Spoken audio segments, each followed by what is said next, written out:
అన్ని క్రెడిట్ చోరీ, లేదంటే పేర్లు మార్చడం. చంద్రబాబు నాయుడు గారు ఆ కింద స్కూల్ ఫోటో వేశారు. ఆ స్కూల్ జగన్ గారు కట్టింది.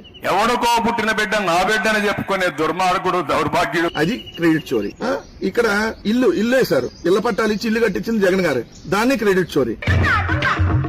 ఆటో డ్రైవర్ల సేవలో అని రాశారు, దాని పేరు వాహన మిత్ర, జగన్ గారు ఉన్నప్పుడు తీసుకొని వచ్చింది, దాని పేరు మార్చారు, ఇది క్రెడిట్ చోరీ. తల్లికి వందనం, దాని పేరు అమ్మఒడి, జగన్ అన్న అమ్మఒడి దాని పేరు, అది క్రెడిట్ చోరీ. ఇది మందే. అన్నదాత సుఖీభవ, దాని పేరు రైతు భరోసా, అది క్రెడిట్ చోరీ. మధ్యాహ్న భోజన పథకం, దాని పేరు గోరు ముద్ద.